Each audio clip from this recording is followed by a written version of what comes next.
Good afternoon, everybody, and welcome back. How is everybody?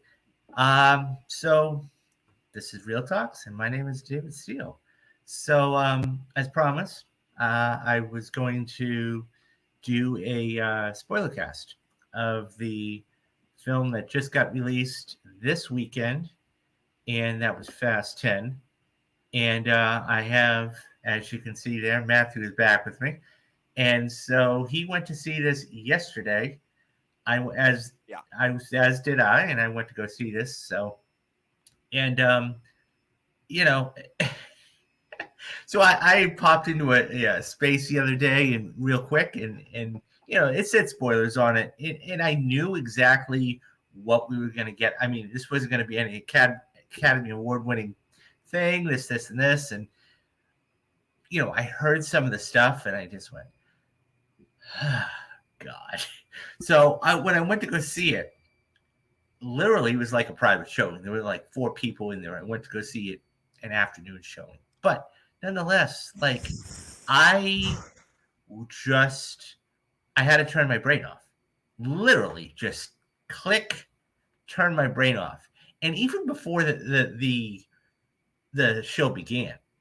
And so I did a whole story about this, and it'll be up today, about trailers and how many trailers people actually sit down and they'll watch, and how many they would like, and how, I mean, obviously people would say none because they're marketing tools, but this is the kind of thing where they have to have some of it. And I remember the first trailer that came out for this was over 4 minutes long. And I said, why? Why do we need a 4-minute trailer? And I look back on that now and I go, that was the whole movie. Yeah. That was like nearly the whole movie. Anyways, so I turned my brain off and I just went, okay, just have fun with it. So Anyways. So what you did is you did the dumb thing by turning your brain off. And I did the smart thing as a Fast and Furious fan. That's right. I've seen all the Fast and Furious films. This guy hasn't. He stopped at 5. Yeah. You should have watched all of them all the way up to this point, because honestly, they get even funner. Like, you stopped where it started to get better. Well, from what I understand, 9 goes into space, and I said, okay. Yeah, that's fun. Yeah. No, it is. Wow. Yeah. So, I mean, okay. So we're here to talk about Fast 10, guys. And by the way, this is going to be a spoiler cast. So I didn't put it in there, and I probably should. I'll do it in a minute. This is going to have spoilers in it. So if you haven't seen Fast 10 and you want to see Fast 10, get out of this, go watch the movie, which, by the way, is 2.5 hours long, and then come back and watch this and watch our thoughts. So definitely. So first and foremost, how roughly, and I always ask these questions because it's interesting, what time did you go, and roughly how many people were in your theater? I don't think we even talked about this, did we, in terms of like what was my theater experience like off air. But I went to a 12 o'clock showing on Friday. Now, keep in mind, my theater's been playing this on like most of the screens. Like, this is the fucking Avengers. And so I went to a 12 o'clock showing. No one was there. Oh, nice. It was the only one there, and I thought, oh, here we go. I was like, I hope this doesn't become another Divergent where it just like we end on a cliffhanger, and yeah, fucking surprise, it ends on a cliffhanger, because Vin Diesel's been teasing up since when he did 6 and 7. He was about to do those. He has been teasing up of like, I wanted it when I want to do a 2-parter, or at least I want to shoot 2 of these back to back and be like, or like epic conclusion. And I think ever since 2014, he's been like, all right, I think 10's going to be the last one if we can get it up to that far. And then we'll see where we go from there. But yeah, I was the only one in my theater. And while I had a great time, I practically laughed. I cried. I spent $5 on this, and it was definitely fun. Cool. So one of our listeners, Dadpool, says Fast 10 is the best of the franchise, hands down. Yeah, I'm glad you enjoyed it. So, I mean, so what overall your thoughts? Like, now, truth be told, he's right. I stopped at Fast Five, but we're going to get into a lot of things here, but of the particular ones, because you have seen of them, where all of would them. you put this? So, in order to, before we even get to that part, I'll try to make this as brief as possible. And for anyone who wants to hear more of my thoughts on the franchise as a whole, go over on Spotify, check out Kale and Marley's. If you don't mind, I'm going to do a little quick. Yeah, no, plug in for this. absolutely, go for it. I told you you could. Check out Marley and Kale's podcast, which is still going on. I think as of this recording, they're going to be dropping Fast 10 in a couple of days with their whole spoiler podcast, and they go even more in depth of what we're going to go into. And they actually had to sit through all the Fast and Furious films, each like the past 10 weeks or so leading up to this new one. It's called The Road to the Fast Saga, I believe it's called. Yeah. I was on there for Fast 5 and Furious 7, and I shit you not, Furious 7 was so long. Kale, in terms of our discussion for that, Kale, one of the co-hosts, had to split it into 2 parts because Spotify wouldn't allow him to upload like a 3.5 and that just tells you 3.5 hour episode. Yeah, that's crazy. But as far as this franchise as a whole, what I love about the franchise is, unlike other ones, and yes, we will get to Jason Momoa in a minute. There's so much we can talk about. Yeah, so he was. He says he was the best star they needed, best villain. It was cool to see 2 former Aquaman together. Yeah. Yeah. And so for me, what I really love about this franchise, and what I hope other franchises do well, is that over the course of each installment, they evolve and change up. Like we were talking about Empire Strikes Back not too long ago, how that's a franchise that by the time they got to Empire, they needed to show hey, we can be a franchise. We're not just the one hit wonder. We can actually evolve and create more of these and actually explore some of these characters and themes and ideas. And while Fast and Furious doesn't really explore character, again, as you mentioned, it's not anything Oscar-worthy material, even though we have Oscar-winning actors on board. And actresses.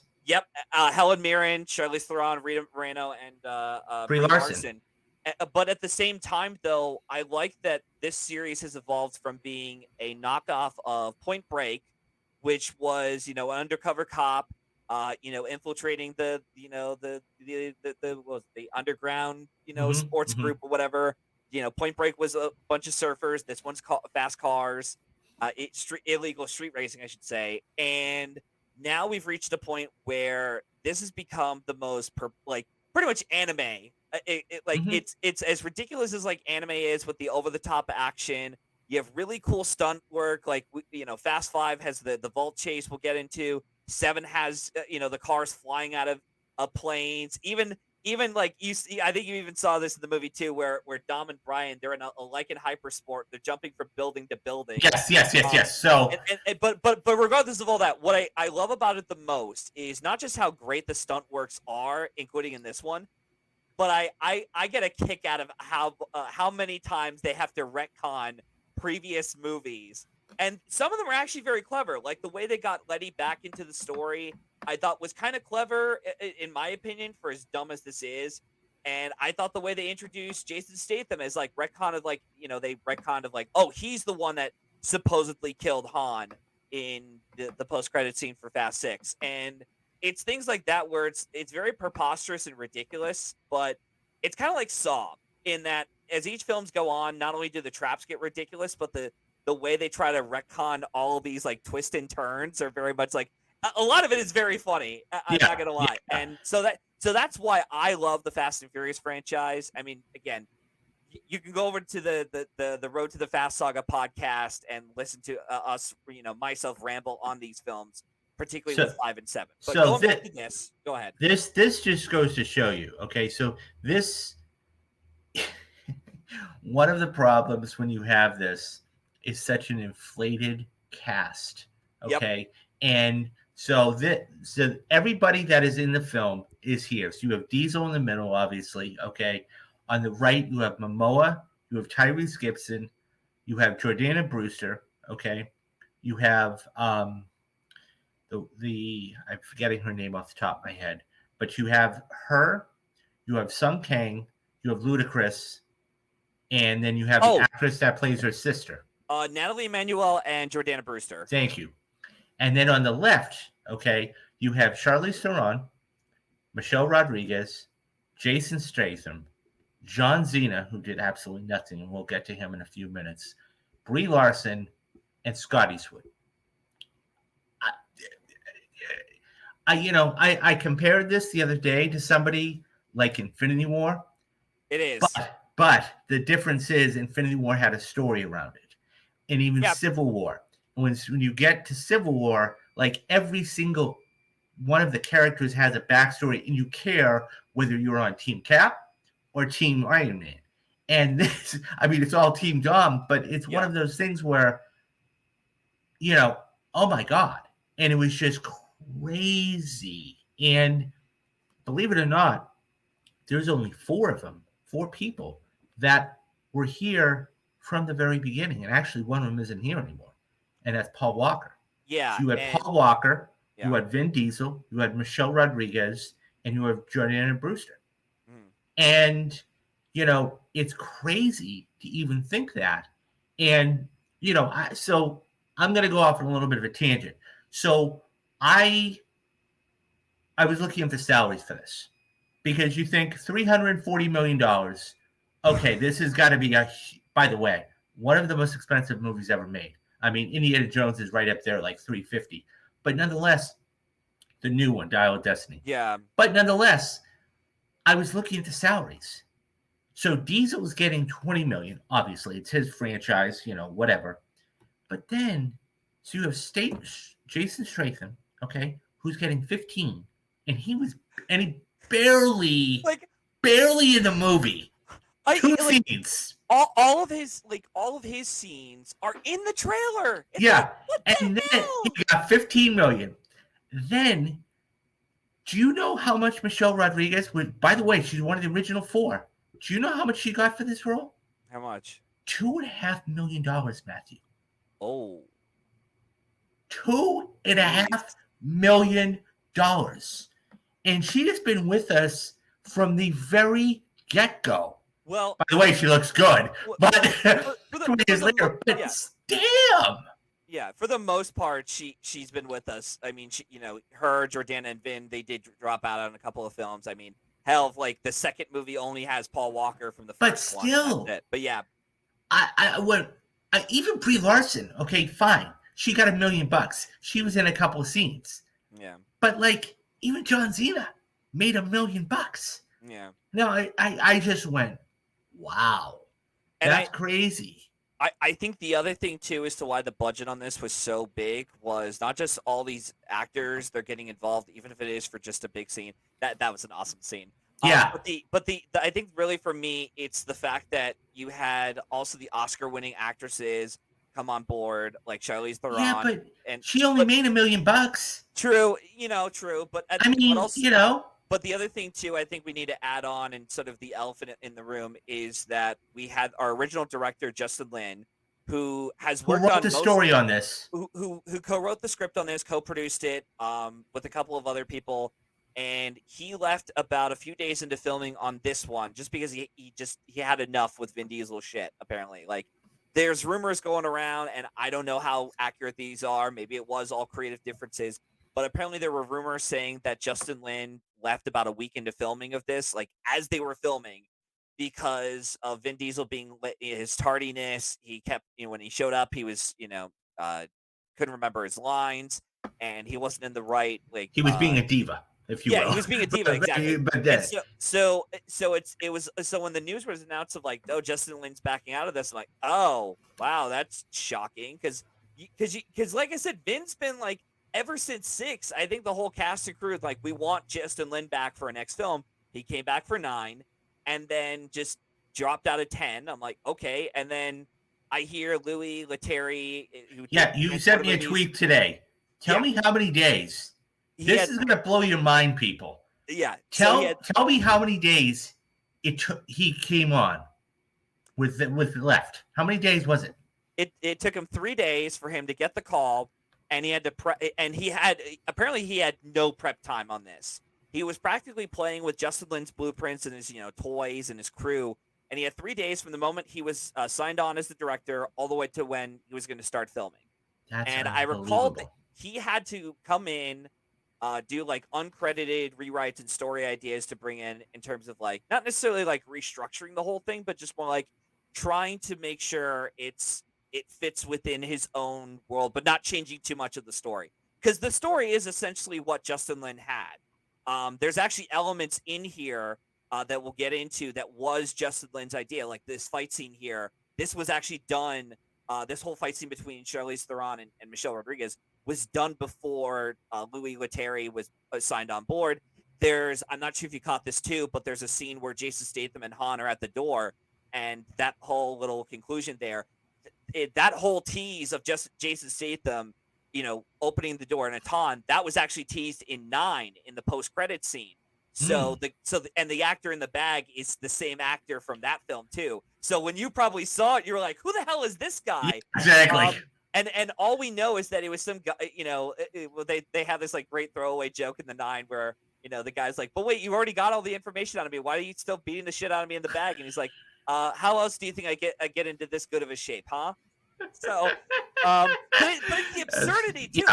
Yeah. Like like this franchise embraces the absurdity, and it knows what it is, without having to make fun of without insulting the intelligence of the audience. And for me, that's again going back to what I like about this franchise is that I can keep my brain on and have a really entertaining time, just like a normal fun popcorn movie. But as a Fast and Furious fan, and even just trying to look through like all the logistics of all the stunt work, like these two would have would be like bruised and cut even more, especially with like Charlize Theron's head gets like thwacked against the glass and gets broken. It's like they would all have broken bones. Like they wouldn't survive this at all. One of them would be bleeding. But it's hilarious seeing like the physics they defy in this, and I think part of that is very funny for me. But yeah, it was interesting too, and going to the director, I'm also gonna go on a bit of a tangent here. I've never been a fan of Louis Leterrier's filmography that he's done. I know he did the first 2 Transporters, he did Clash of the Titans reboot, he did The Incredible Hulk, and Now You See Me. And all of them, in my opinion, I found either to be forgettable, boring, or bad. So coming into this, I thought, okay, I'm excited. We're getting another Fast and Furious film, but we'll see what happens with this director. And when it was over, I thought to myself, I gotta say, despite my issues with his, the way he told the story, and it felt a bit jumbled at times, I actually didn't mind Louis Leterrier's directing in this. At least the first act, like that whole opening all the way to Rome. I thought, okay, wow, this guy really proved me wrong. Like he's not a bad replacement director for Justin Lin. He's no Justin Lin, keep in mind, because when you watch some of the other earlier films that Justin Lin had directed, like Fast 5, it's miles above what Louis Leterrier is doing here. But still, it's a really impressive feat for him to come in and sort of replace Justin Lin and finish this movie. And even Michelle Rodriguez and Jordana Brewster said he practically saved the movie because it was, it had a release date locked in. They were ready to, they were still in the middle of filming, and then Universal's like, we cannot change the release date. You have to get it done by this date. And Louis came in and saved the production, I guess, according to them. Yeah. So if this is a trilogy like Vin was teasing recently, could we see a Fast X title be a crossover with Rob Cohen coming back full circle as original Furious director and Triple X director? I don't think so. No. Yeah. And I think even Vin Diesel said he wanted Rob Cohen to come back for 8, but they were like, nah, we'd rather not. And he has his own, like if you go online, you'll find out that Rob Cohen is also an abusive asshole. I mean, and he has his own histories. Here's the thing. So I just did the story today. Right now, it is projected to make about $67 million, which is a little above the projections that it was going to get. So it's not good though. No. Well, and this is where I'm getting at. So it's going to make around 320 total globally. This, in order to turn a profit, it's got to make to turn a profit around $800 to $850 million. That all being said, it's going to have a couple of weekends before June, but beyond that, the majority of this money is going to have to be made overseas. So the last film, okay, Fast 9, the Fast Saga, made $173 million domestic. That will be lucky. If this hits $200 million domestic, that will be an achievement. Yeah. I just don't see how they're going to be able to recoup any or all of their money. And that being said, a trilogy for this, I'll be honest with you, Dad. Deadpool, I can't see even, they're going to lose so much money with this. Now, obviously, we're going to have another one. We're going to get to the end credit scene in a couple minutes. Yeah. But the fact is, I can't see them making 2 more of these. 1 more? Absolutely. Sure. I think what they would probably, and by the way, they already have if you go on IMDb right now, they actually have, and I'm sure it was just photoshopped, it said Fast X Part 2. But no. Vin Diesel did reveal that at the con. Okay. So then, so that picture. By the way, yeah. But the thing about me though is that even as a Fast and Furious fan, and this has always been my biggest issue with this franchise ever since Paul passed away, unfortunately, is they've always had the issue of no matter how many films they do. I've even had this issue with 8, which apparently a lot of people love, and that's fine. But you're never gonna fulfill that that empty hole that was there from Paul, that Paul left on this franchise. Like, he's the guy, the main character of this film, and you expect to do more than what you're like. I'm even surprised they made it this far. Yeah. To where it's like, we're on the 10th one, we have a cliffhanger, and and Vin's like, oh yeah, we might make this a trilogy. It's like, no, the next one. And on top of that, it's like if Paul were still around, I'd be rooting for this and be like, fuck yeah, let's do more of these. But he's not, and they're lucky enough that they were able to get this far, like I said. And I actually like this one and the last one compared to the ones that they've had like post Fury 7 without Paul. It's the big surprise for me, because he really was, for me, the biggest reason why I think this franchise succeeded was that he was the yin and yang of no, absolutely. I mean, you went back to Point Break earlier. I mean, you had Patrick Swayze, okay, and then you had Keanu Reeves, and it was that perfect sentiment, the perfect yin and yang, and it worked. Let's touch on Rome real quick, because I thought that was one of those things. And like I said, I had to turn my brain off for this, but it was like crazy. And I mean, you just see this thing rolling down and cars blowing up, and I was laughing my ass off. I was applauding to the whole thing. I was like, "Oh my god, yes, do it!" I'm just trying to, curb this thing, and meanwhile, Jason's over there just sitting there and just having a good old time, and I'm like, okay, what's gonna happen? Because of course, he's not going to, it's not going to blow up. Or if it does, it's going to, be somewhere where it's away from the people. Yeah. And then he, of course, says, in his line, "Oh, I'll take care of it." And he goes and he hits the crane. Yeah. He hits the crane, jumps off the thing, launches himself, hits the crane. It turns around, hits the bomb perfectly, square where it needs to be, right at the right angle. And the thing just breaks the bridge, and right in the ocean, and boom, blows up Rome. Yeah, it still blows up Rome. Just like, oh my god, how? But I'll say this much: like the shot where one of the shots there that was really cool, that I'm gonna see if I can't bring it up, is that shot with Dom standing in front of the Coliseum.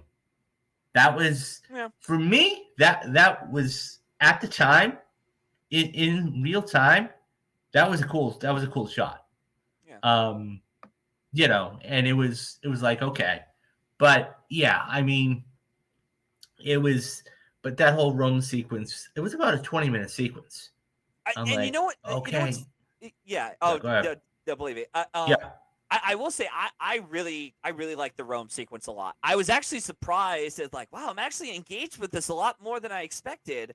Because when I saw Louis Leterri's other films, I'm like, yeah, the action scenes are cool, but it's just like, I don't really give a shit. But this, I was like, wow, I'm kind of like on the edge of my seat. What's gonna happen? And even like them defying the laws of physics, I was laughing hysterically, like I said.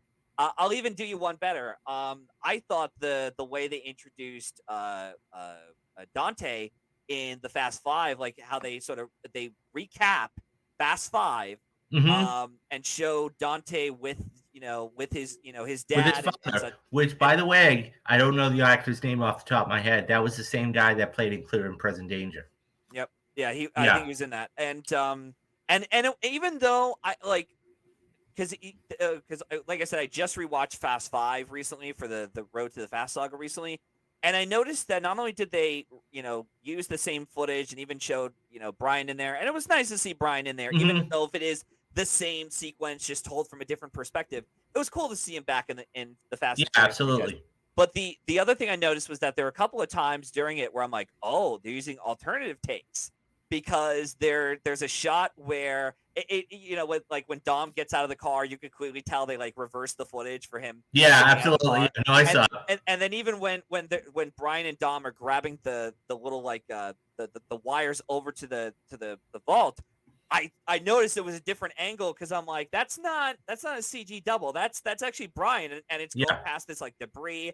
And I'm like, oh, cool, they got that. So yeah, it kind of makes me wonder because by the way, we know Brian will come back in this franchise. We know Oh, he will. absolutely. Like in the present day, he is coming back probably. Oh, yeah. It's just a matter of like how much archive footage do they have left that they could use. But more on that Yeah. another time.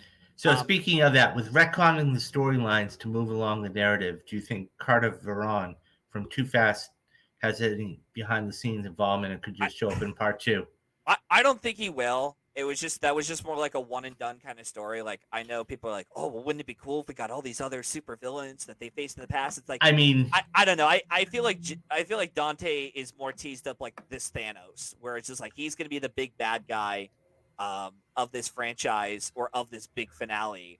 Um, but yeah, and yeah. speaking of Dante, we haven't even mentioned him at all. No, Um, no, and I, that's the thing. Like, so we see at the very beginning of the film, okay, and we see that everything that happens, and we see that what happens at the bridge, and so he gets thrown off into the ocean, and the car flips over, goes into the other car where his father was, yeah, and by the way, and I'll get to that in a minute. So then we see him laying in the ocean, his eyes open, and then okay, he's so like the he's the Terminator. yeah, exactly. He's the big bad.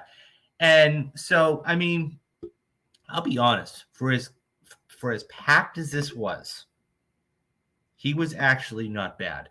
Although there were a couple of Oh yeah, scenes where I was a little like, huh? but I which mean, for ones in example, particular? well, I mean, he's sitting there talking to two dead bodies with tape on them. Oh, I love that And scene so much. I Oh my mean, I'm god. like, what the fuck is Yeah. this? And I understand how maniacal he's supposed to be and how like whimsical and I mean, I heard it the other day. 1 minute he's the Joker from crazy, crazy, and Wants the to next create thing he's chaos just like for the sake of it. he's Yeah. got he's painting somebody's toenails, and it's just like he's listening to opera music, and it's like, okay, we got somebody who's pretty unstable here, and I Yeah. get it, but no, I thought for what he was pretty cool. Han even called him the madman declared war on us. I mean, but yeah, no, he was good. For everything that, even if this film was a mess, it was still he was really really fun. I, you know, For I, me, uh, yeah, for me though, I haven't like that another issue I have with this franchise usually is that the villains in this, except for the two Shaw brothers, Owen and Deckard Shaw. mhm. Deckard you saw here, Owen was in Fast Six. And I thought those two were the only interesting foes for the crew or family, so to speak, um, to go up against because they were actually a little bit interesting characters, especially Deckard Shaw. And you could tell Jason Statham was having a ball with Furious 7, and I'm glad they got him out of that debacle or unfortunate circumstance they had with Furious 7 with Paul's passing. But it was nice to see Statham back. But it's what it was even cool too was like Jason Momoa, as you said, is just having a ball. And in my opinion, he's probably my second favorite villain of this franchise so far, just because he really brings a lot of the energy that this film needed, or at least to bring a little bit of life to it. Because while I don't think this is necessarily stale, this franchise so far, I definitely do agree that this needs to end soon. And if it is going to end, we need a foe that is entertaining or fun to watch, or at least just like someone that's going to be like an intimidating presence for the crew. And that's where Dante came in. And I thought Jason Momoa was having a blast with this. And funny enough, like, and I like Jason Momoa a lot in some of these other films like Dune, and even though I hated Aquaman, I thought he was fine in it. This is the kind of energy from the film I wanted out of Aquaman. you Mhm. know, like because it was like frenetic energy. Is doing exactly what it knows it is. Where I thought like Aquaman was just like taking itself too seriously, and it was just like very conflicted, and it dragged on at times with that. Whereas this, I thought it went on fast enough. I think the biggest issue I did have with the film though is that after that whole Rome set piece, when we continued the story, Mhm. it gets a bit jumbled, and Very. I like some of the other story elements. Like John Cena has a So, really good subplot with Little so B. yeah. So I mean, let's speaking of that, let's talk about Xena's character because it was one of the ones where okay, so we find out he's his brother in In 9. in 9, and so okay, and the thing is, like, I will say one thing. I thought the boy, he was good.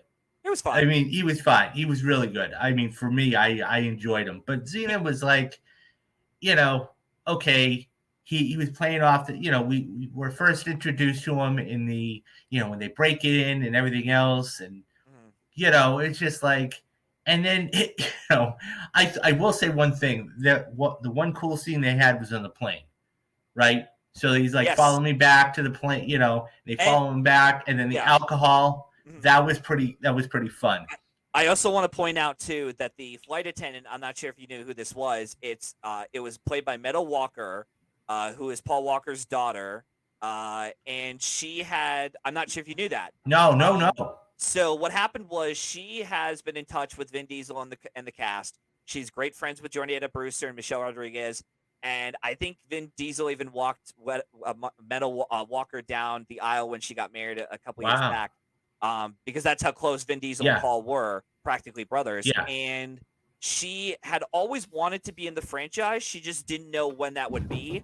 And I think it was one of those cases where it was almost like this franchise is wrapping up.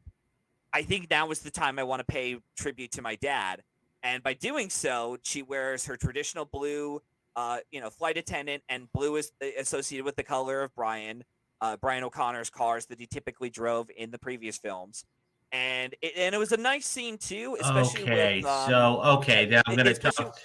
Go ahead. especially with John Cena when Little B asked like, "Who was that?" Oh, just an old friend, sent up from the high was it high above, as a reference to Paul Yeah. in heaven. Yeah. And I So, thought that was a really nice scene, and it was, yeah. No, absolutely. it was, and that's another thing I like too about this franchise.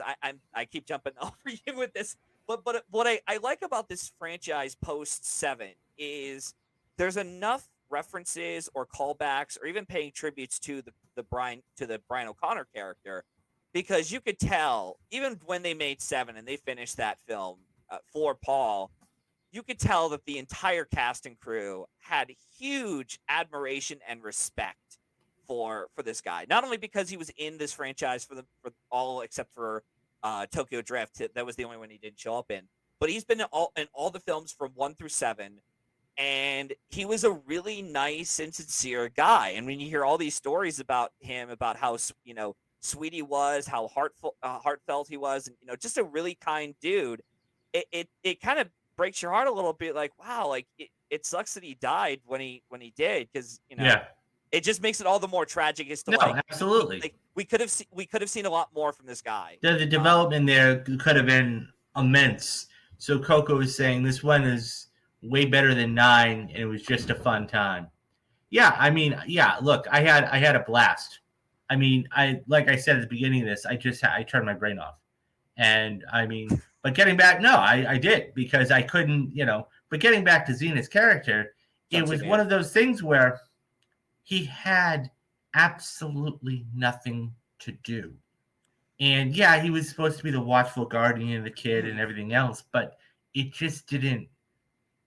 I mean, he had a couple. I mean, the funniest scene. That's the other thing this film tried to do, at least for me. I caught myself laughing a couple times. I mean, the one gag that I really like is getting back to the blue car. Was when the kid comes around the corner, he sees this Ford Raptor. He's like, "Oh yeah, I can't believe it." He's like, "No, dude, I'm over here." He's like, Yeah. and that caught me laughing. You know, that was pretty funny. Yeah, but it was a blue car. And that was the same blue car that his younger character wrote. They did like you'll have to watch 9 for more detail, but that was like a race he did with Dom and a flashback for 9. Same car. Yeah. Yeah. And so that's the thing though. And so, you know, he was even saying, "Oh, this is the first car I had." And of course, you know, he goes through the tapes, you know, showing his age and pops in the tunes and everything else. And he's good vibrations. Good vibrations. And he's, you know, dancing. But it's one of those things where, yeah, I mean, he didn't. So, I mean, his sacrifice, okay, fine. Let's, but, you know, there's so many. So let's talk about a couple others. Like Tyrese Gibson. I mean, the whole thing of him trying to be a leader and everything else. And I mean, one of the things that I will say, I don't want to say it really wasn't even funny to me. It was like when all the money gets stolen, right? Yeah. When they get hacked and all the money gets stolen, and he's like, "Well, why are you so calm?" And he opens his thing and takes call back to Too Fast, Too Furious with the whole the money in the vest. And I'm like, you know, and you know, maybe it's me not knowing the callbacks or anything, but it's like, okay. Yeah. And then I'm like, all right. But it's just, you know, of course they had to make up after they had to fight. See, you know, they're both like, should we step in? And like, nah, let him go at it. Nah, and then Han has the muffin. You know, was, you know, the one aspect even I criticized about 9, and you could very much tell, like Chris Morgan, who's been attached to these films as a writer since. From Tokyo Drift all the way to Fate of the Furious. That's 3, 4, 5, 6, and 7. If you're doing your math. Mm-hmm. And he, even though the writing in these films aren't spectacular, him and Justin Lin working together in 4, 5, and 6 have really brought in what the franchise needed, especially like, you know, funny humor, at least for me. With Roman and Tej, like in 5 and 6, they have some like really funny moments. And it seems like since 9 and 10, it almost seemed like Justin Lin, when he wrote those scripts, he wanted to what was it? He wanted to recapture that like glory of sorts of like the Roman and Tej bickering back and forth, but he doesn't have the right comedic beats to do it. You know what I mean? Mm-hmm. And that was also that's also my issue here with this, is that while I think, you know, Dante's a really fun villain to watch, and I laugh at how ridiculous his character was and over the top he was, but in a fun way. And I like John Cena with his own arc, even though, you know, you're right, he technically didn't serve much of a purpose except the big finale. But I thought the Roman and Tej stuff for the most part was very much like, okay, come on, let's go, come on. This isn't as funny as you guys think it is. That's always been kind of an issue with me with these last 2 films, but yeah. So you got to work with what you got to work with. No, I understand that. So you have, you know, so he goes back to Rio, and he, you know, then they had the big street race, mm-hmm. right? And the big street race was, you know, we see, you know, go ahead, you were about to say something. Which is something, that whole race sequence in Rio de Janeiro, that was something that Louis Leterrier, that was one of the ideas that he had, was this is a Fast and Furious film, we got to put in a race sequence. Absolutely. In here. And that was something I'm like, oh, okay, all right, that's all right. And I had fun with that, especially with the way it introed. It's very, you know, typical Fast and Furious fashion. No, definitely. Shots, the fast cars, you know, loud music. So yeah, absolutely. So then, you know, basically I didn't know this, but knowing one of the films or 2 of the films, she's her sister, the actress. Was it was it Ratcatcher's daughter from the yeah. She's the sister of Elena. So you know, of course, so that makes that come full circle. I mean, it looks to me like they're trying to tie up anything and everything that they can with putting callbacks in there too. I Yep. mean, a little fan service, sure, okay.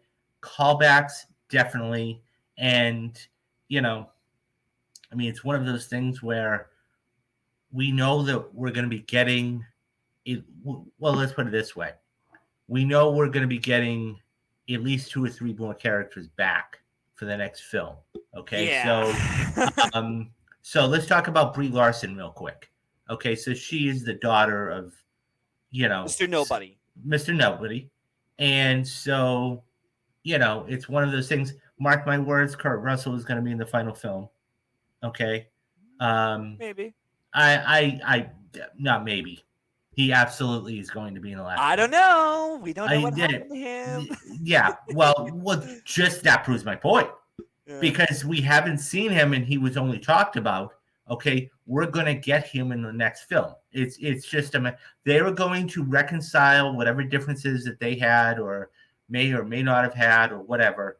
And Kurt Russell is going to be in the final film, even for a couple of scenes. I mean, Brie Larson was only in it for maybe 10 minutes. I mean, one of the funniest scenes was when she walks in the bar looking for Dom. Yeah.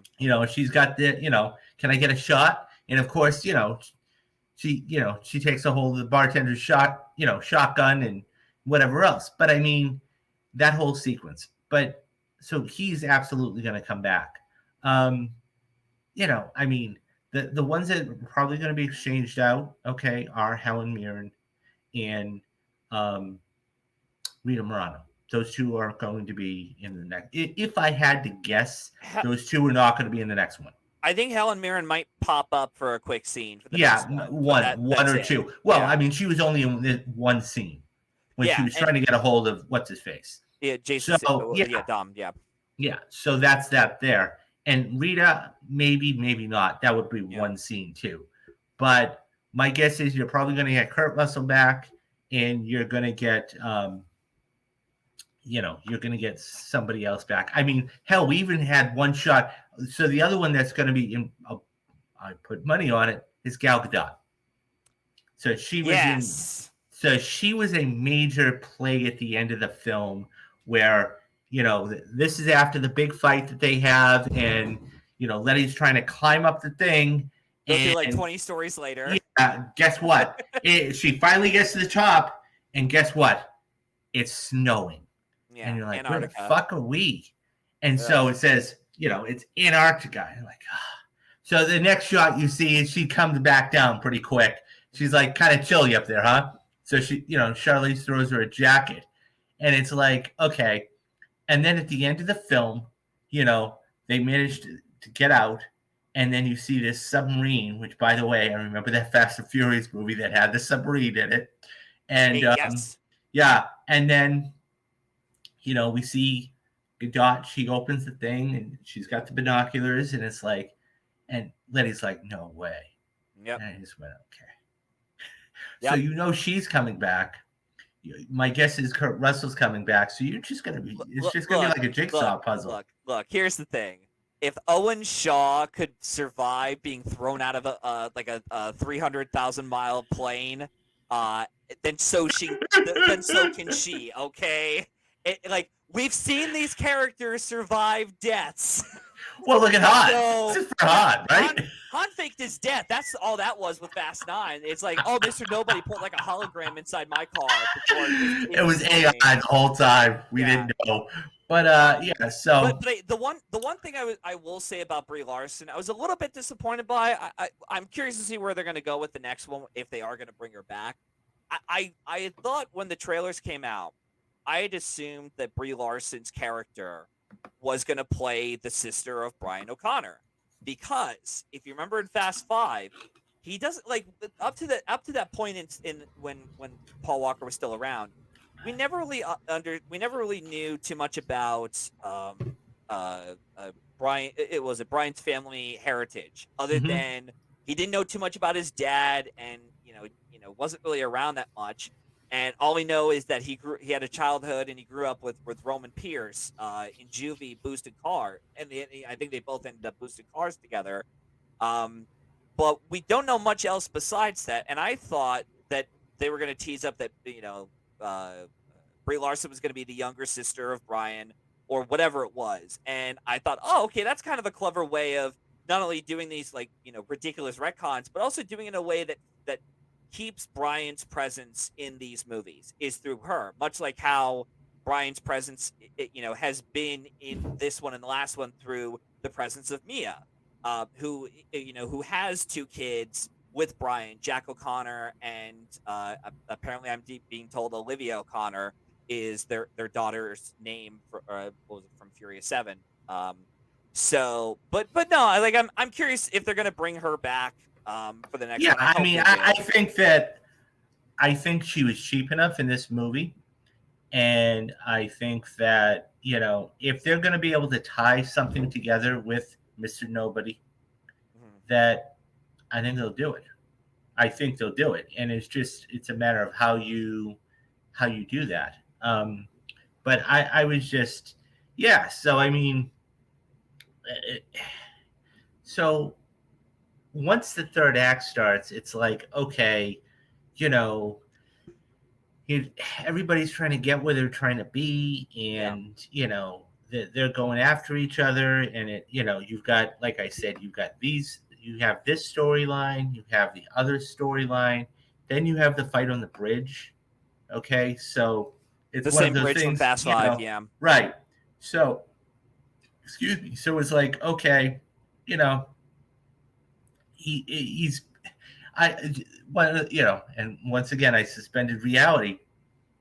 What he's doing is he takes the rebar, okay, twists it, okay. Meanwhile, he's getting shot at behind the thing, and he lifts the car up and positions it, and so the car just does a complete, I don't know, angle thing. Bing, bing, bing, bing, bing, bing. And he starts knocking the cars out like pitballs. And it's like, that was nice. great. I love that so much. And so, he's like, okay, that was impressive. Yeah. I love that so much. And so, I mean, it wasn't even. So, of course, Brie Larson's character, she gets shot. She goes, and the sister saves her. And it's like, okay, so I mean, they're basically saying, look, she didn't have a lot to do in this film, but she's gonna have a really lot to do in the next film. Yeah, hopefully. And I think Stratham too is going to be one of those guys that he was only in a couple of scenes, and he's going to have quite a bit to do in the next film. And I mean, so it's one of those things where, and of course, so John, so his character sacrifices himself, and then you have the scene on the highway. He's like, okay, son, it's time to finish the lesson, and so he's like, and so he jumps in the car, and it's just like, okay, that's cool, whatever, that's fine. And then they get caught on the bridge or on the dam, and I'm like, okay, this is completely. It gave me a little Indiana Jones and the Temple of Doom vibes, but it was I didn't even think about that. Wow. Okay. Yeah, with the bridge. But nonetheless, so he's got the two trucks, and he's like, in hell. Yeah, radioing the thing. And by the way, speaking of the radio, so Dom's driving, and even with what's his face, he's got the CB, and I guess Letty has it attached in her helmet when she's got on the motorcycle. Yeah, I mean, it's like, okay, but nonetheless, these are things I just let go of. Okay, that's fine. Well, and I think they also established too, like they're all like, at least up until Dante came into the picture, they were all like multi-millionaire people because they stole Hernan Reyes' money. So yeah, absolutely. Like, okay, they just bought their tech. Okay, yeah, and I mean that was the whole gag, right? Mm-hmm. That was the whole gag of them. Once the bank account gets drained and he's got the money, then they had to go do that. The guy rats him out, okay, because they're on Interpol, and that's when they go to Jason Statham's character. And he gets them all the next scene you walk in, and he's got all this all these guns and high-tech toys, and, he's like, nothing's for free. I'm just like, okay. But you see him on the dam, and then he's, got the remote control. Meanwhile, the remote control car. Yeah. I mean, he said he wanted to drive. I mean, that's the thing. This movie made me laugh a couple of times, but it tried to be too funny. it tried to insert jokes, I think, that just didn't work. Yeah. And it was fine. I mean, I laughed a couple of times out loud, whether it was the truck scene or, when the boy walked out and thought it was the truck or the RC or whatever. But otherwise, some of these other gags just didn't land. And maybe that's because I hadn't watched the films. That could be something. And the other thing too about this is I thought for my big issue with the film was, and this is what I always have an issue with this whenever they do it, they split a story into two parts. It's almost like, where is this third act in this part one story? And for this in particular, like when we got to you see Little B, killing killing these mercs with Uncle Jacob.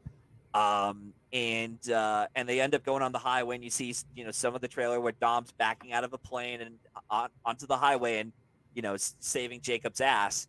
I thought to myself, I was like, oh wow, like it was around that part and maybe a little bit beforehand where I was like, are we still we're still in the second act? How is this? Like I was actually asking myself, like, how is this going to end? Like, where's the third act? And when we got to the bridge in their corner, and I thought, you got to be kidding me. This cannot be your third act. Like, this is where you're going to, because I kind of predicted that the dam would be like the big final set piece. And it not was. not just because of the trailers, just because I thought, if you're going to end this on a cliffhanger, and if this is our cliffhanger, no, don't be surprised if fans get pissed at you, Vin.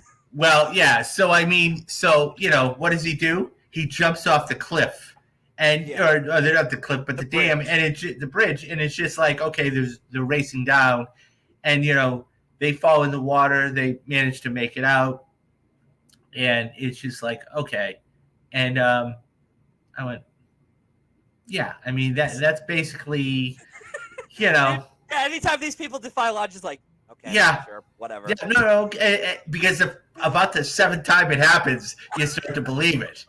And it's like, but nonetheless, I mean, and that's the thing.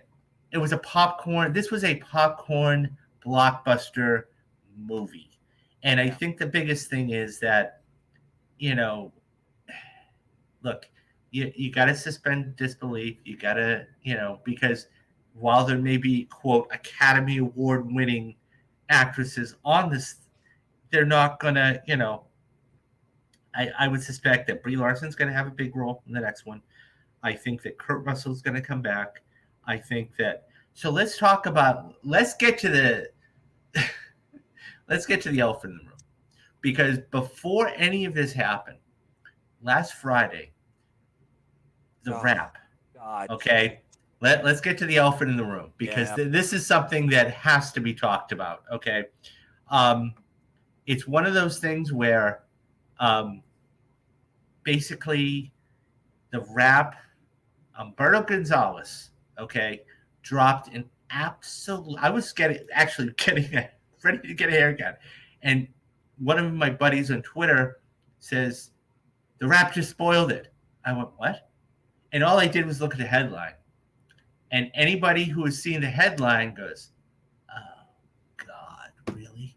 Yep. And the whole thing got spoiled. Now, there's a couple of theories behind it. So anybody who, obviously, this is a spoiler cast, we're going to be talking about it. Yeah, I actually have a theory. I think Louis Leterrier said as to why that happened. So, okay, not with the leak, but go ahead with your. Yeah, so basically, Humberto had said that The Rock is going to be coming back.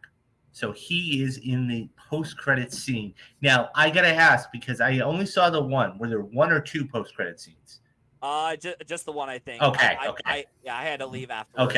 Okay. So the only post-credit scene that I saw was The Rock.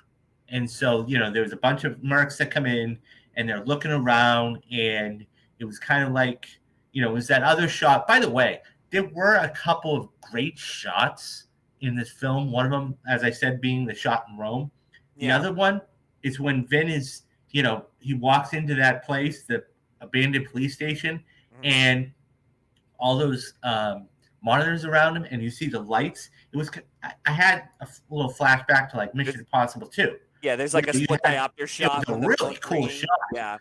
But nonetheless, So you see that all these people come in It's and like you a see this slaughter, whatever it is. exactly one individual, and knowing you can kind of tell because of his build and everything else. I'm like, all right, the phone's ringing, and he walks over to the phone, and then he takes it off. He takes his mask off, and of course it's a rock. Yep. And it's just like, and so so the rock is definitely going to be in the next picture.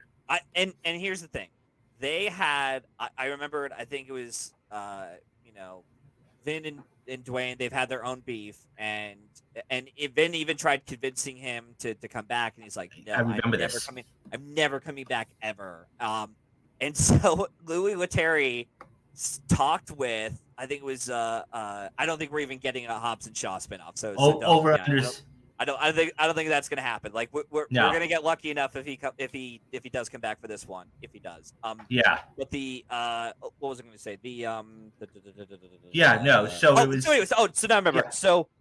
So Louis Leterrier came up with the concept for the post-credit scene, and he pitched it to Universal, and Universal said, "Okay, we love the idea. Let's try to get the rocket." Right. So they thought, all right, we'll give him, talk to his team, talk to him. It's like, hey, we understand your history with this franchise. We get it. We totally understand. But watch the movie first. We'll let you watch the movie first, experience it as it is, and let us know if you want to be a part of it. So they, presented him like a rough cut of the film, and after that, he was like, "Okay, I'm in. Let's do this." And I'm like, "Oh, okay." So a couple of things that, so actually, real quick, he basically said, really, he's like, so to his point, he said you just basically said that. Right, real quick, over under 65%, we see Hobbs and Shaw 2 or different. Why do you think that? Because the fact that this franchise overall is running on fumes, and it's running out quick. Like, yeah, it's doing doing well internationally, but we've seen films bomb here domestically, and we've never seen another entry to that franchise. Or if we do, it takes us more than 10 years. So I don't know if they would want to do another one of the franchise. I think the intention for Louis Leterrier to get him back on board was to have him back for the big finale. I don't think it was going to be anything more than to do a spin-off and so on, because I think Dwayne just wants to do his own thing. Yeah, now I'm looking at the numbers though, Matthew, okay? And this made $760 million worldwide. It made $586 million overseas, and a little over $170 million here in the States. Now, look, the other thing too is that they did tease, that whole thing at the end. I mean, so, well, that's where we're going to get to. They never paid off the ending of Hobbs and Shaw. So, I mean, I think you could, hypothetically speaking, I mean, it would be kind of tough because, I mean, they could always push Fast X Part 2 back, but... Well, they probably will because of the writer's strike going on. Well, now they will, definitely. Yeah. But I think the thing is that this actually would be beneficial for them, because if they came out with a Hobbs and Shaw 2, and before you came out with a Fast X Part 2, I think it would get peaked, because with that kind of money, doing 760, I think that, it could reinvigorate some people. I don't think it will, because I think we're now at a point in this franchise where you got to end this soon or you're done. Because I really don't think we're getting another Hobbs and Shaw movie, and if we are, it'll be after we complete this main series. Well, here's the thing, though, too. You don't have to pay everybody. What I mean by that is you have two people. Yeah. You have The Rock and Statham. That's it. Yeah, but those are your big names. Sure, but also too, they may want a good chunk of the cash because, like, Dwayne's probably, let's. Well, I mean, look at it this way: Diesel got 20, and Statham got 15. Yeah. So I mean, right there, it was $55.5 million. You had 5 characters, okay, of the 10 or 11 that you had, okay. Either Michelle made 2.5, which, by the way, I'm firing her agent, okay? I'm firing her. She's been one of the 4 people in that franchise for 21, 22 years. And the most you can get out of it is $2.5 million. Yeah. Like, really? And Oh, you she see these also, other things? yeah, she also went on record to say that she actually almost left the franchise after 8 because of the lack of female representation in the franchise altogether. And she even had to fight for her own character in the very first movie, if you remember, where Mm-hmm. she was going to be the sort of like the love triangle for Dom and Brian. But when she was reading the script originally, she was like, "Nah, I'm not playing this character. You either Yeah. rewrite this or I'm out." And they rewrote it and added the Jordana Brewster Mia character into the story for the first one. Yeah. I mean, yeah. That makes me actually, and I may do this today after the spoiler cast. I actually want to go back and see how much of all of the films what her salary was, because there's no way after 22 years, okay, that she and being in what we'll call it 7 films, 8 films, that in being in 8 films, you're telling me $2.5 million is the best she could do? Yeah. Give me a break. Anyways, but getting back to that, I think you could put together a Hobbs and Shaw too. Having to only, I mean, look, he got 15 million for this, so he'd be getting. You wouldn't give him any more than 15 million for that. And fine, The Rock gets 20 to 30 million. The same thing Diesel got. And Well, and there's nobody else. I mean, when I say nobody else, I mean nobody substantial.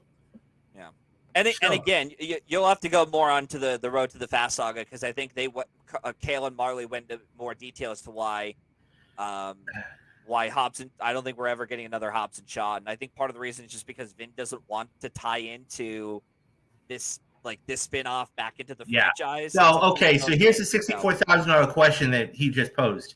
How would you guys close the franchise? I'm curious. I'll let you go first. So because I know these characters more than you. Yeah, You absolutely, you stopped absolutely. after 5. You're like, I'm No, done no, with no, this. no. I got checked out. But go ahead. I would say the only way you could do this is obviously you bring back the 2 characters we already mentioned that were teased in this one. I really think they're going to bring Brian back. I seriously think they're going to bring Brian back. How exactly? I don't know. But I think Brian's going to come back into play. I'd be curious to see because we've already seen previous entries where characters have died and then they come back. No, of So course. I sort of doubt that whole plane explosion that happened. I'm like, yeah, okay, we'll see. Yeah. But I think the biggest thing is Brian's going to come back, and apparently Jordana Brewster said, we'll see if it actually does play into effect, or maybe it'll be in like a spin-off movie. But she would like to see her character's kids come into the story, because that's the one aspect I did like about 9, and even a little bit of this is that they gave her a little bit to do in terms of like the action set pieces and be a part of the crew, because that was something I always thought. And I get it. These actors, they all have like scheduling conflicts. Like when Jordana Brewster did like 5 through 7, I think she was working on Dallas at the time for TNT, so she couldn't do a whole lot of action stunts in those movies because she was off doing a TV show. But now that she's sort of free, she gets to do whatever she wants. It would be nice to see her come back more into the game like they did with 9, which was cool. So I would say, like I said, the biggest thing is the 2 characters, as we mentioned in this that were teased. They're coming back, and then obviously Brian and Mia will probably come back into the mix. I mean, Yeah. again, you've gone on for like what 8, 9, and 10, and no, like we haven't even seen Brian in person, and Vin. And like I said, Vin and the whole cast and crew, they've been teasing up. Even the brothers of Paul Walker have said, like, we want to see Paul one last time in Mm-hmm. this franchise. I don't know how they're gonna do it because there's a whole Yeah. No. Well, the okay. So whole this goes. This is a perfect segue. So to your point, even and so Tom Hanks, okay, actually just did a. He was actually just asked about this the other day, and I did a story about this, and he basically said, "I could go on and live forever." yeah. Okay, because the fact is, you have, right now you have the technology, okay, I mean, it's not as good, okay, and look, I haven't seen Indiana Jones yet, so but it'll be interesting. But right now, you have the technology to do de-aging. Now, I'm getting to this in a minute. Bear with me. The fact is, I mean, you take a look at something like Rogue One, okay, where they, did something a little something like with Carrie Fisher or even Grand Moff, okay. Now those were just two quick stills, two shots, okay, fine. Doing a whole character, now you're talking about the acting and everything else. And what the article basically entailed was you can do all of this de aging you want, but the fact is that you have guys like a Harrison Ford who's in his 80s, okay, or let's say for The Irishman, okay, with Al Pacino and Joe Pesci and De Niro, they're up there in age, so you're not getting that same physical performance that you would before. So it would be very difficult, okay, and I'm not saying impossible because anything is possible, but it would be very difficult to actually have, because look, right now we see how much a movie like Indiana Jones costs. Yep. Okay. And the majority of that, okay, is for the de-aging process. I mean, it's that simple. So you're going to have to either sacrifice the story or you're going to have to sacrifice your budget. One of the two. And with one of the, like Harrison Ford, I don't know what he's going to get. I don't know what he got for it. Okay. But I can't imagine it's that much. And so it's going to be fascinating to see, somehow. I mean, who knows? Maybe they go into the multiverse.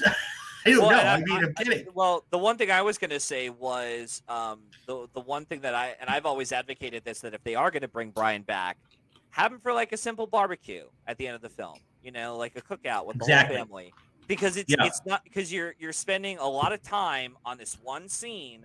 And that's it. You don't have to spend, you don't have to scatter throughout the film. Because that was the one thing about Furious 7 I remembered was I think the budget of that originally was like 190 million originally. And then because of Paul's passing and they had to, use archive footage and get what a digital on board to fix the problem along with Cody and Caleb as stand-ins, it ballooned the budget up to like 250 million, I think. So and they had to push it back another year just to get the wetted digital special effects on. So it was 190. Fast 7. Yeah, I think that was the original budget. I'm pretty sure it was a lot. It was a little bit higher when they had Brian on. I'm pretty sure. Yeah. But yeah, no. It just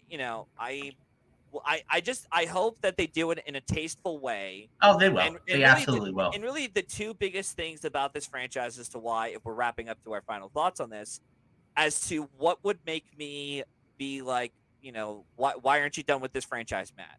And granted, I want to see an ending to this. I want to see this franchise end. I don't want to end on a cliffhanger and have another divergent scenario where we never get that conclusion.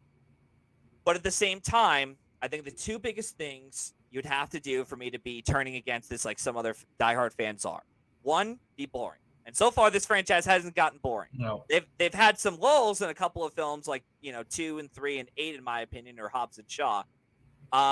But also, I think the biggest crime that the franchise would have to commit, besides the absurd shit that they're doing, which I'm fine with and it's hilarious, keep doing it, is if they were to kill off Brian.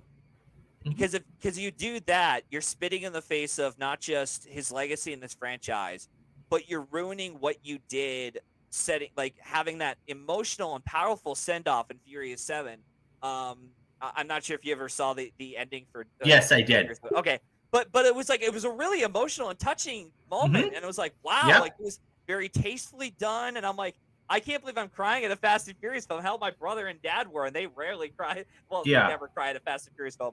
But that would be the biggest sin I think this franchise would have to commit, is to bring back Brian just to kill him off. But knowing Vin Diesel and knowing the cast and crew, they're not going to do it, because it's like, because then it just shows how much they hated Paul and his family. They're like, yeah, fuck you, but they're not. So that's really the two biggest sins this franchise would have to commit for me to be like, I'm done with this. Because we've seen other franchises, go beyond of, they're like, guys, you're being boring. There's nothing interesting or new about this at all, or making it fun. And this hasn't reached that for me yet. Yeah, that's the key things. I think that. So to answer your question, how I'd like to see it in, it has to be done, and you hit the nail on the head. It has to be done respectfully. It has to be done tastefully. I don't care about the wild and crazy things. Kill the bad guy, okay? You know, Dom and Letty go home and live happily ever after with their son, okay? And you know, um, if I'm gonna compare it to like a heist type of movie, I'm gonna compare it to like the Italian Job, where you know he gets the girl. I mean, he's always had the girl, but he goes home, he lives happily ever after with her. Everybody gets what they want, Yeah. okay, and so who knows? You may even see those two characters get married. I mean, that's how What, Dom and outrageous. Letty? No, not Dom and Letty. God, I keep forgetting her name. Forgive me, but yeah. So it's no, they've. But hold on. Let me get because I want to get the name of the character correct. So it's uh bear with me. Yeah, 'Cause it's I'm kind of wondering like which character you're talking about. I'm like, no, what? no. So it's Ramsey. Ramsey, Oh, because there was that scene where she's like, basically, will you marry me? He's like, she's like, oh, well, only in your dreams, yeah, type of jokester. thing. Yeah. I could see that happening. I mean, they get married. Everybody just wants to see happily ever after, and I think you're going to see that regardless of how it is. Um, probably, Brie Larson's character and Kurt Russell's character, they reconcile. You're going to see, Dom and Letty have a happy love. You know, Maybe Ramsey gets married. Jason, his character gets killed off. Everybody's just, and that's how it's going to end. I I do. can't see this, Yeah, I definitely do see. I could definitely see this franchise ending with a couple even more sacrifices to some of these characters. Oh, sure. Um, For the but greater good. yeah, the greater For the good. greater good. Yeah, but yeah, we'll see. I just I like I said, I'm hoping this isn't Okay. like yeah. Go ahead. I'm going to transition off of something because I wanted to ask. So I was in a space the other day, and we were talking. We were just recently talking about cliffhangers, and it was just like, okay. So I wanted to ask your opinion on something, and somebody said, "Oh, that would be so cheesy. This because you knew it'd be coming back." So July 14th, we've got, of course, Mission Impossible: Dead No, Reckoning. July 12th actually. July 12th. That's right. They moved it up. Yeah, I know this Anyways, because I saw the trailer in front of this and it said July 12th. yeah. I know. Anyways, I was in talking with some people, and I said, wouldn't it be funny and wouldn't it be cool?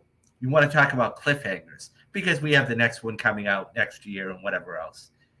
If possible, yeah. Yeah, the final scene was we see Tom Cruise. Of course, the last scene, in the first trailer is when he jumps off the cliff. Yeah.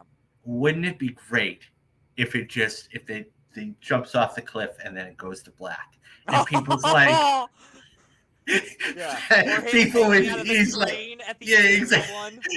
People, he's like, people. So the person is like, oh, that would be so cheesy. I said, why? Why would that be too? Well, he's coming back. No, you don't. Yeah. The thing about but that would be a literal cliffhanger. Yeah. And I said, that would be awesome. The thing about these cliffhangers, though, in these whenever they split these stories into part 1 and part 2, we haven't even gotten. I don't think we even touched on this with Fast 10. But the one issue I always have is not just with where's your third act in the story, because you have to have some kind of arc of sorts to finish up for your part 1. But my bigger issue I always have is, was this story justified in splitting it into 2 parts? Because I think of the only 2 franchises so far that have done the whole let's split it into 2 parts and has been successful that we've seen both parts of were what was it? It was the Avengers and Harry Potter. Yeah, those are the only 2 franchises so far where leading up to those big finales, they actually earned their justification as to why they had to be split into 2 parts. I would agree with that. Whereas we've had other stories like Hunger Games where the second part doesn't satisfy fans who enjoyed the series up to that point. or even Twilight, where it's just like, we don't like, why did you split this into 2 parts? Yeah. So that's something I always have an issue with, even with like the upcoming Dune, and we'll see what happens with Dune and Mission Impossible and Fast, 11 or whatever it's called. Yeah. But for now, I have to judge these like part ones on their own, and it's that's why I gave something like Dune the rating I gave it, is because like I would like to go for a higher rating, but I want to see where the story is going, because if you don't pay this off, my rating might decrease for this first part. So that's always something I always have, and I'm probably going to have that same confliction with this upcoming Mission Impossible film. So yeah, but we'll I see. think that it's one of those things where, and you're right, it's all a matter of where they end that part 1, because and to your point, like, and where part 2 ends. Too. Well, absolutely. Like, one of the bravest things and one of the ballsiest things the Russos ever did and the writers did was end that on the plot point or near the plot point of the point of no return. Yeah. And you had the hero win, or you had the villain win, and just goes, okay, we'll see you next time, guys. And it's like, oh shit, you really just ended it like that. Yeah. You knew what the ending was going to be. You knew the heroes were going to end in the end. Yeah, it was. But yeah, the fact that you actually took the time and said, what if we ended it like this? Now, truth be told, when I went back and I did my whole 5-year anniversary of Infinity War, I watched it with the director commentary on. It was fascinating. And they basically said it was a tragedy more than anything else. Yeah. And it really was, because you had all of the major characters except the OG, okay?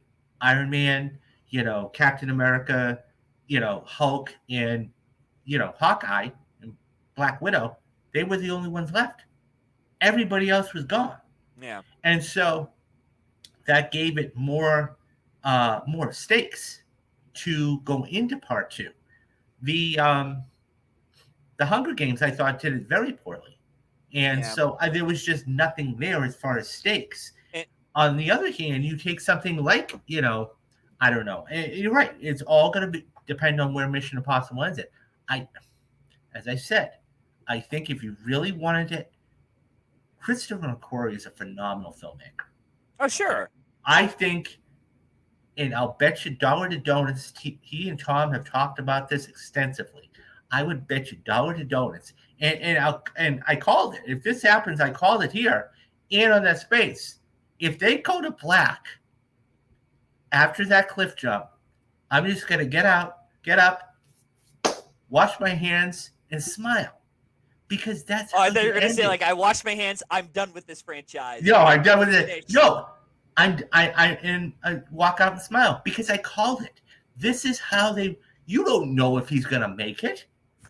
Well, we do by the behind-the-scenes stuff we do. Yeah, well, of course. But the point is, he may make it in the first 15 minutes. Yeah. Mission Impossible is one of those franchises, just like anything else. If you killed the main character, like you were talking about with Brian, if you killed Ethan Hunt off, okay? Because how many times in how many movies have we heard, this is going to be our last mission. Yeah. You're going to die. If they killed Ethan Hunt, but it was justified, I don't think people would riot. Well, I really don't. Yeah, well, and the thing too is that you have to, like, each of these franchises, like Mission Impossible, Fast and Furious, and even the James Bond movies, they all have their own goals and fans and demands of what they want and what they don't want. When I watch a Fast and Furious film, I'm not judging it like Mission Impossible or The Raid, like in terms of like other action films, or even just like judging it, as you said, like an Oscar caliber film, like I would with something like Everything Everywhere All at Once or Coda. I'm judging Fast and Furious films by how much was I entertained and how much was I laughing my ass off at how ridiculous all the stunts were and all the retcons were. Because like I said, a lot of these retcons, like some of them in Fast and Furious, are very clever. And at times, they just get so ridiculous, you can't just help but put a smile on your face like, okay, that was pretty funny. Yeah, no, absolutely. Even with the way that Dante was introduced in this film with that reveal shot, I thought, oh my God, that was hilarious. Immediately I knew I was in for a ride. So. Yeah, but no, guys, so that's gonna about wrap it up. I think we've covered everything. I mean, this was, look, at the end of the day, I had fun. I mean, I'm not gonna, as I said, keep repeating. I turn my brain off. That's Am not I gonna go having back and fun. see it That's being again? stupid. No, No, I no. probably am not going to go see it again, but I thoroughly enjoyed it for what it was, and I had a great time. And that's what it's going to have to, pick up some steam in the coming days and weeks, but it's going to be fine, and it's going to be interesting too. That of course, we have the writer's strike going on. It's going to be interesting to see if and when they don't push this next one back. Um, Yeah. so you're probably not going to see this till 2026. Yeah. If I had to guess. Yeah. I just So, like, I know Vin Diesel said like, oh, we might make this a trilogy. We'll see. It's like, well, no, that's definitely not going to just happen. just shut up. Don't do a trilogy. Just finish it out and you're No, done. no, absolutely. I mean, I think that was more of him just, saying hyperbole and things the fans wanted to hear, because even in the back of his mind, knowing what he is doing all this, I think he's not getting tired of the paycheck. He's getting tired of having to do all this stuff. And I think it's like, I hate to say this, but it's like the only film like this. Well, now that he's done with Guardians of the Galaxy, well, he's got nothing else outside of Riddick. And that's the thing. I mean, you could take a look at Michelle Rodriguez. Yeah. I mean, I'm this is no disparaging on her. I want to make that perfectly clear. But other than Fast and the Furious and maybe Girl Fight, what do people know her for? Dungeons and Dragons, Well, Widows. She's actually challenged herself as an actor. Well, I mean, but my point is, at the end of the day, when you say Michelle Rodriguez, she is most known for Fast and Furious. Of course, yeah. That's what put her on the map. Yeah, exactly. So, but so this is just one of the many spoiler casts that we're going to be doing this summer. The next one is going to be the first week of June, of course, for Across the Spider-Verse. No, I'm going to see this. No, I'm laughing because I just realized, I'm like, wow, there actually might be a chance I might be back on for this. Yeah. Oh, wow. So, okay. I mean, you're more than I extend you the invite. You're going to have. I'm going to get to know you really, really well in the month of June.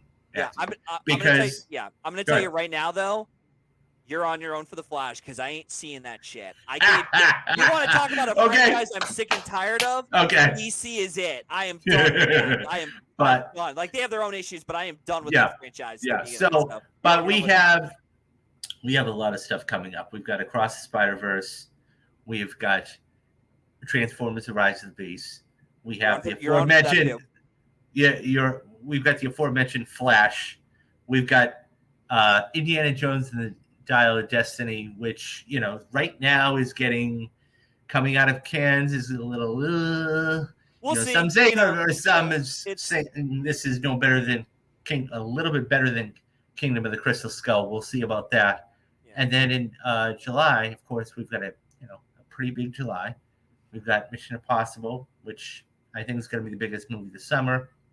Oppenheimer, which I'm absolutely going to go see this in IMAX, and it looks amazing. Bring headphones. Oh, what was it? Earplugs, because it's going to get loud. It's going to get loud, but it's going to and the cast is stacked, and I can't wait. And of course, we do have Barbie. And then, beginning of, in August, we've got a couple. Blue Beetle, but the one I'm really looking forward to Gran Turismo? No, that looks very good, believe it or not. It does not, but we could disagree another time on that. On the one I am really looking forward to is September 1st, and that's The Equalizer 3. That's one of my top 5 most anticipated movies of the year. Not to mention, we have tail end of the year, we have movies like Dune 2. We've got Killers of the Flower Moon. We've got a ton of stuff coming up for the channel. So, not to mention the perfect movies. We are going to be doing, talking with somebody right now, we're going to be doing The Dark Knight for June's perfect movie. Also, guys, I have not forgotten about the Patreon channel. So, you guys have made your marks. You want me to do The Untouchables for Mob Mondays and for Rewatch Wednesdays, Training Day with Denzel Washington, Ethan Hawke, and I will get you back on because at some point we will be doing a Star Wars Born for Rewatch Wednesdays. So, guys, there's a Yes. ton of stuff on the channel, and you can, like it says down there on the ticker, you can either like the channel, support the channel, okay, and thank you very much, Dad. Thank you very much, Dad, about that. And we're gonna bring you a ton of stuff too, so don't you worry about that. But yeah, you can either like the videos, support me, via super chat. Go to Patreon. You guys are gonna be getting a ton. The store. Go pick yourself up a mug. We got Father's Day just around the corner at the end of June. Go get him a great mug. Okay. I get so much stuff. You can't even pay this much for the amount of stuff I'm going to be giving you. And Matthew is going to be coming back here making appearances every now and then. We got the show. We got all this stuff. Tell your friends. And I got a little surprise. So that is that I won't see. Investment is probably not the right word. It was $70. So every time you hear a movie trailer, you hear the same voice, one of the same voices. I got the guy that does the movie trailer voice.